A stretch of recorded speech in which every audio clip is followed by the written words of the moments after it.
Hello, dear children, welcome back. Today we will be learning a beautiful poem, Somebody's Mother, written by a famous poetess, Mary O'Brien. This poem highlights the importance of kindness and compassion. The poetess sends across a beautiful message to her readers that if we help others, its goodness will surely come back to us in one or the other way. So let us begin with the explanation.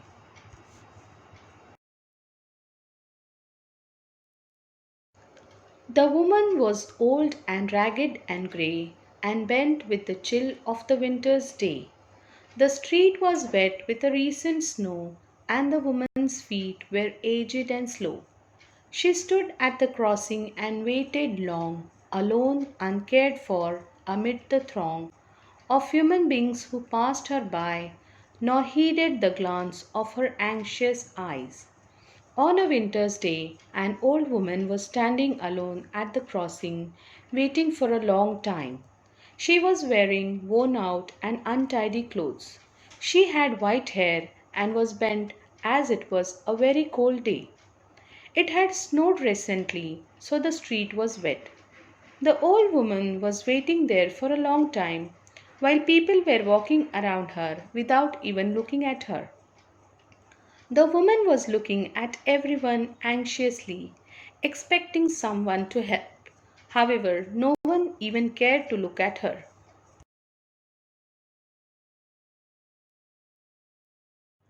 Down the street with laughter and shout, glad in the freedom of school let out, came the boys like a flock of sheep, hailing the snow pile white and deep.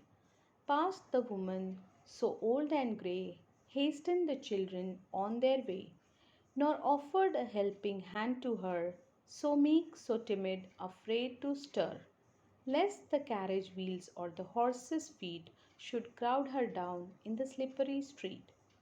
While the woman was waiting, a lot of boys came down the street laughing and talking to each other. They were all very happy as their school was over and were going home. Here, the poetess is comparing the boys with a flock of sheep who were enjoying their freedom. The boys too passed quickly by the old woman without even noticing her. The woman stood there quietly and nervously. She was scared that if she moved, she might get hit with the wheels of the carriage or the feet of the horse and fall down on the slippery street.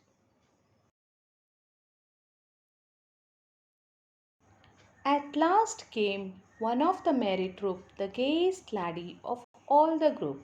He paused beside her and whispered low, "I'll help you cross if you wish to go." Her aged hand on his strong young arm she placed, and so, without hurt or harm, he guided the trembling feet along, proud that his own were firm and strong.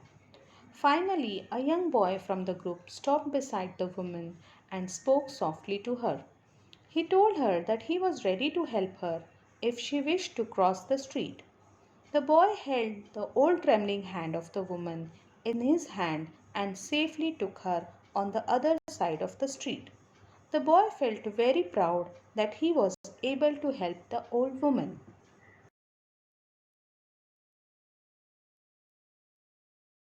Then back again to his friends he went, his young heart happy and well content. She's somebody's mother, boys, you know, for all she's aged and poor and slow. And I hope some fellow will lend a hand to help my mother, you understand. If ever she's poor and old and grey, when her own dear boy is far away. After helping the old woman, the boy went back to his friends. He felt very happy and satisfied. He explained to his friends that he helped the old woman because she was old, poor, and very weak. He felt that it was his duty to help the lady cross the lane. He could not overlook the old and helpless lady. He also told them that she might be somebody's mother who must be worrying for her. He further told them that in the near future he would grow up and his mother would also become old and helpless.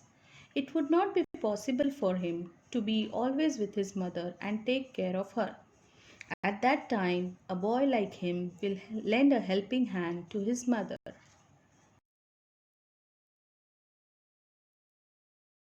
And somebody's mother bowed low her head in her home that night, and the prayer she said was, God, be kind to the noble boy who is somebody's son and pride and joy. That night the old woman bowed her head and prayed to God to be kind with the boy who had helped her that day. She prayed for his well being because he would be the joy and pride of his parents.